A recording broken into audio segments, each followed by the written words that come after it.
نحمده ونصلي ونسلم على رسوله الكريم أما بعد فأعوذ بالله من الشيطان الرجيم بسم الله الرحمن الرحيم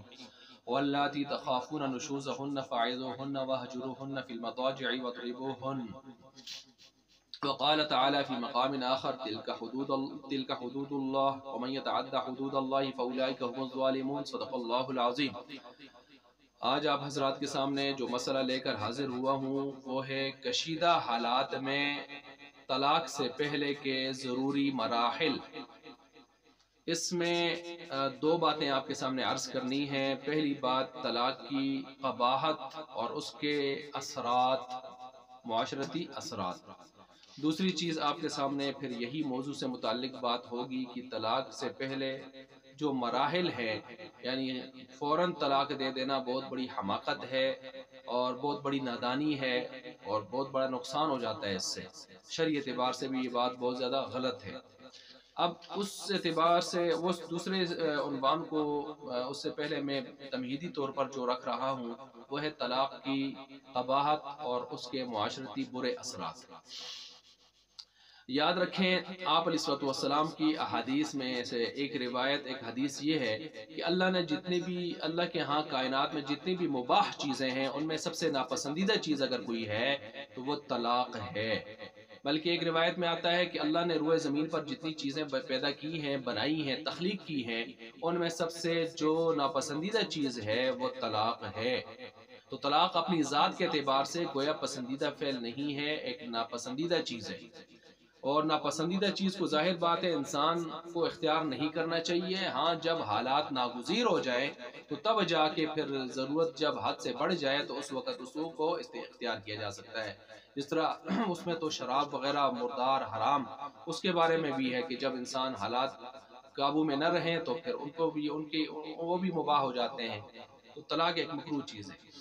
اب اس کے ساتھ ساتھ یہ بھی یاد رکھیں کہ طلاق کو کیوں اتنا برا کہا گیا ہے۔ اس کی ایک وجہ تو یہ ہے کہ یہ طلاق میاں بیوی کے درمیان میں ایک تو اس سے تفریق پڑ جاتی ہے، جدائی آ جاتی ہے۔ دوسرا اس سے میاں بیوی کے دو خاندانوں کے میں نفرت اور منافرت والی فضا پیدا ہو جاتی ہے، اور اس سے معاشرہ تباہ و برباد ہوتا چلا جاتا ہے۔ معاشرے میں انارکی اور اشتعال یہ چیزیں پیدا ہو جاتی ہیں۔ اور اس میں ایک نقصان یہ بھی ہوتا ہے کہ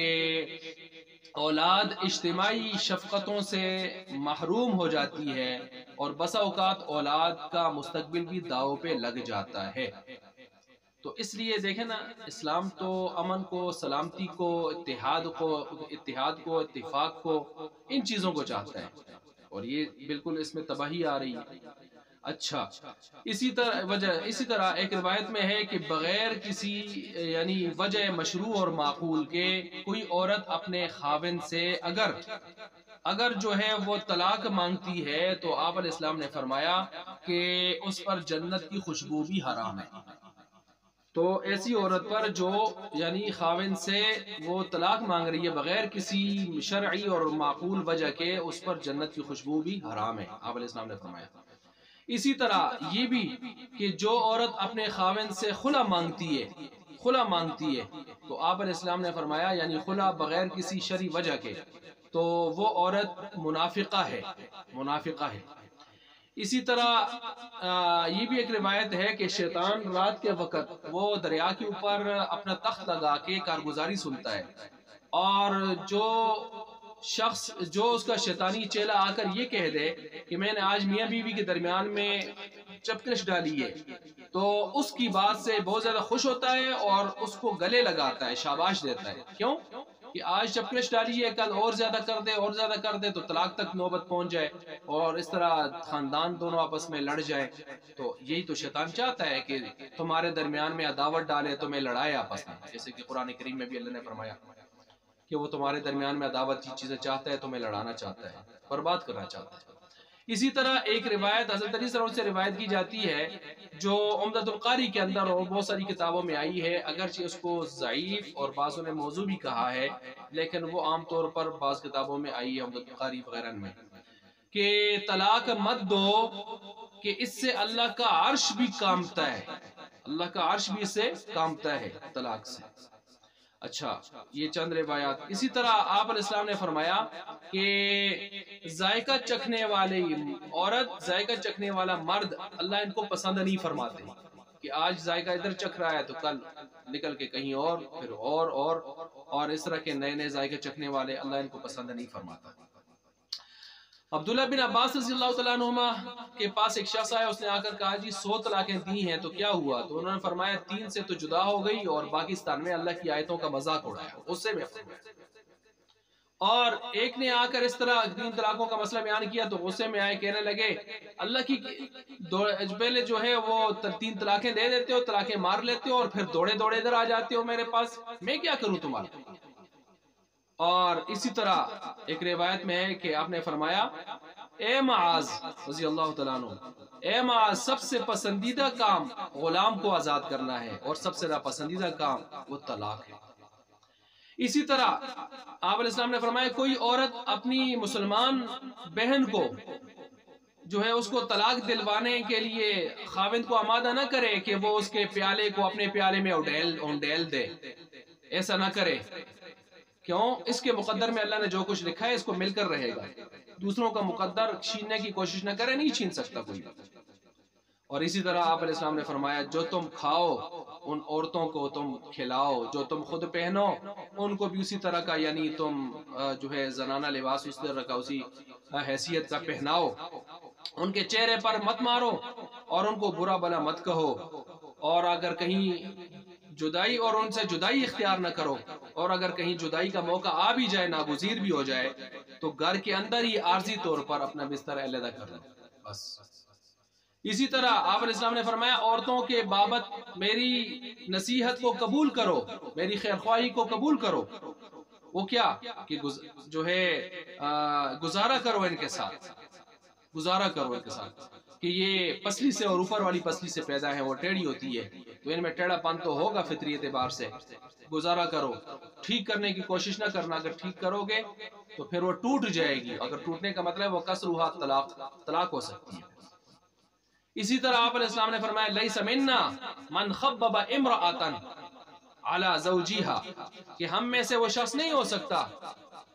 وہ مرد یا عورت جو کسی عورت کو اس کے خاوند کے اوپر ابارے، اکسائے، ورغلائے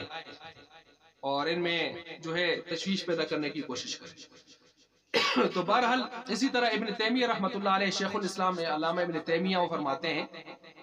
کہ اصل میں طلاق ممنوع ہے، منع ہے. یہ صرف بقدر ضرورت جو ہے، اور بقدر ضرورت و حاجت اس کو مباح کیا گیا ہے، مباح کیا گیا ہے. اور شیخ ابن عثیمین عرب کے بہت بڑے مفتی ہیں، وہ فرماتے ہیں اصل میں طلاق مکروہ ہے. دلیل دیتے ہیں سورہ بقرہ کی آیت نمبر 226 227 کہ جس میں ہے کہ طلاق کی صورت میں وہاں تہدید اور وہاں ڈراوا سنایا گیا ہے، اور بصورت رجوع یعنی رجوع کرنا بیوی کی طرف، اس میں مغفرت کی بشارت سنائی گئی. اسی طرح جذبات اور غصے میں آ کر 3 طلاقیں دینے والے کے بارے میں آپ علیہ السلام کا شدید رد عمل سامنے آیا. ایک شخص 3 طلاقیں اس کا ذکر کیا گیا نا کہ 3 طلاقیں دی ہیں، تو آپ کو غصہ آیا، آپ غصے میں کھڑے ہو گئے، آپ کے رخسار مبارک غصے کی وجہ سے عام طور پر وہ جو ہے سرخ ہو جاتے تھے، جیسے انار اوپر نے چھوڑ دیا گیا ہو. غصے میں کھڑے ہو گئے اور آپ نے غصے میں فرمایا کہ ایلعبوا بکتاب اللہ وَأَنَا فِيكُمْ وَأَنَا بَيْنَ أَظْهُرِكُمْ، کہ میں ابھی تمہارے درمیان میں موجود ہوں اور اللہ کی کتاب سے کھیلا جا رہا ہے. یعنی 3 طلاقیں دینے کو آپ علیہ السلام نے اللہ کی کتاب سے کھیلنا قرار دیا. کتنی بڑی بدبختی ہے کہ جو لوگ یہ کام کرتے ہیں. اچھا اسی طرح پھر حلالہ کی نوبت آتی ہے، یعنی اگر 3 طلاقیں دے دیتے ہیں تو پھر حلالہ پر آتے ہیں، اور حلالہ کا جو طریقہ کی شرط لگا کر اور نکاح اور پھر اس کے بعد طلاق اور یہ چیزیں جو عام طور پر یہ بالکل آپ علیہ السلام نے ایسے حلالہ کرنے اور کروانے والے پر لعنت فرمائی ہے. لعنت،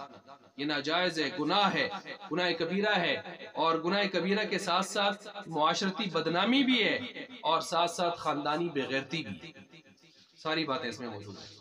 ہاں وہ جو قرآن نے جس کا ذکر کیا، جس کو ہم حلالہ یعنی عام طور پر لوگ حلالہ کہتے ہیں، وہ تو اتفاقی طور پر کیا، یعنی کسی سے اتفاقی طور پر دوسرے شخص سے نکاح ہو جائے اور طلاق ہو جائے، یا پھر اچانک ایسے اتفاق سے یا وہ فوت ہو جائے نکاح سے نکل جائے تو وہ صورت ہوتی ہے، یہ نہیں ہے کہ شرط لگا کر۔ اچھا اسی طرح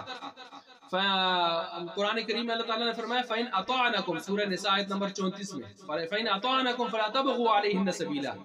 اگر یہ عورتیں تمہاری بیویاں تمہاری تابعداری کرنے لگ جائیں تو پھر تمہیں یہ حق حاصل نہیں ہے کہ تم بہانے تلاش کرتے پھرو ان کو دست درازی کرنے کے، ان پر ان کو سزا دینے کے، یا ان کو جو ہے کوسنے کے لیے کوئی بہانے ڈھونڈتے پھرو، ایسے نہیں ہونا چاہیے۔ اسی طرح سورہ بقرہ میں آیت نمبر 102 میں فَيَتَعَلَّمُونَ مِنْهُ مَا يُفَرِّقُونَ بِهِ بَيْنَ الْمَرْءِ وَزَوْجِهِ، کہ جادوگری کے اندر جو جادوگروں کی مذمت بیان کی گئی ہے، مقام مذمت کے اندر یہ بھی لایا کہ وہ اس جادو کے ذریعے میاں بیوی کے درمیان میں جدائی ڈالتے ہیں، یعنی کتنا برا کام ہے جو یہ کر رہے ہیں۔ اسی طرح فقہا بھی یہ فرما رہے ہیں کہ طلاق تو اصل میں ایک مسلسل اور ناگزیر نقصان جو آ رہا ہے کہ بن ہی نہیں رہی بات آپس میں، اور اللہ کی حدود کو یہ میاں بیوی قائم نہیں رکھ سکتے، روزانہ کا شر اور فساد ہے معاشرے میں، اور ظلم زیادتیاں حد سے بڑھ رہی ہیں، تو اس صورت میں جا کے یہ طلاق کا ایک سلسلہ ہوتا ہے۔ اور ویسے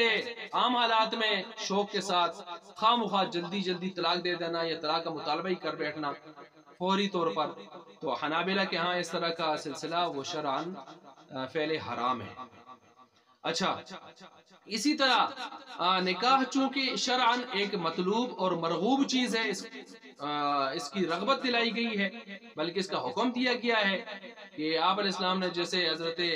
اوقاف رضی اللہ عنہ کو فرمایا تھا کہ شادی کی طاقت باندی کی طاقت رکھتے ہوئے بھی یہ سلسلے اختیار نہ کرنا، تو مجھے شیطان کا بھائی نظر آتا ہے۔ تو اس کو جو یعنی بغیر شادی کے مرا سلسلے دنیا کی طاقت کے رکھتے ہوئے بھی، اور وہ بغیر شادی کے مرا تو وہ تو گویا جو ہے وہ تو رذیل ہو کر مرا۔ اور بھی بہت ساری آپ علیہ السلام نکاح من سنتی، نکاح تو میری سنت میں سے ہے، اور فمن رغب عن سنتی جیسے دوسری روایت میں جو میری سنت سے اعراض کرے تو ہم میں سے ہی نہیں ہے۔ آپ علیہ السلام نے بہت زیادہ ترغیب دی کہ جو اللہ کے سامنے جو ہے پاک صاف ہو کر جانا چاہتا ہے اس کو چاہیے کہ وہ کیا کرے، فلیتزوج، نکاح کرے وہ، اور آدھا ایمان اس نے گویا اپنا محفوظ کر لیا، آدھا ایمان محفوظ کر لیا کہ پیٹ اور شہوت دو چیزیں ہوتی ہیں، تو نکاح کے ساتھ وہ ایک کو کنٹرول کر چکا، دوسرے میں احتیاط کرے، امام غزالی فرماتے ہیں اس حدیث کے مطلب میں۔ تو بہرحال یہ تو مرغوب چیز ہے، اور دنیا اور آخرت کی بہت ساری مصلحتیں اور حکمتیں اس کے اوپر مضمر ہیں، مشتمل ہیں، اور بہت بڑی ایسی عظیم نعمت ہے جس میں دنیا اور آخرت کی بڑی نعمتیں اس میں مضمر ہیں۔ اور ظاہر بات ہے اس کے مقابلے میں کیا آتے ہیں، طلاق میں جدائی ہے، فساد ہے، اشتعال ہے، اور پچھتاوا بھی ہے، اور بسا اوقات بہت بڑا پچھتاوا ہو جاتا ہے۔ اولاد کو جب آدمی دیکھتا ہے تو اس طرح کے مسائل پھر بہت سارے لوگ ایسے آتے ہیں جو 3 طلاقیں مار لیتے ہیں، پھر آ کے خون کے آنسو ہوتے ہیں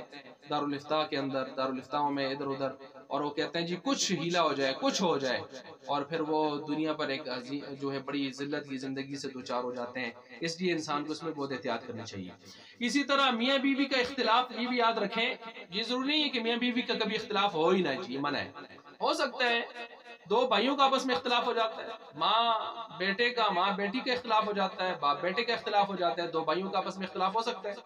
لیکن میاں بیوی کا بھی اختلاف ہو سکتا ہے، لیکن یہ کوئی انہونی بات نہیں ہے، تو بلکہ صحابہ میں بھی اس طرح کے واقعات ہوئے۔ آپ علیہ السلام کے حوالے سے دیکھیں، واقع عفق کو دیکھ لیں،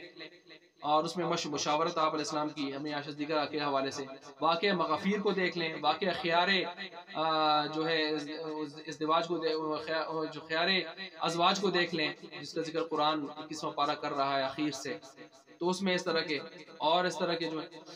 تو اس طرح کے واقعات تو ہوئے ہیں۔ حضرت علی اور حضرت فاطمہ رضی اللہ تعالیٰ عنہما کے درمیان میں بھی کبھی اس طرح کی نوک جھوک ہوئی ہے، اور پھر ان کے درمیان میں صلح ہو گئی، تو یہ ہو سکتا ہے اس طرح۔ بلکہ بعضوں کے واقعات تو طلاق تک پہنچے، حضرت زید اور حضرت زینب رضی اللہ تعالیٰ عنہما کا واقعہ 22واں پارہ بیان کر رہا ہے شروع سے،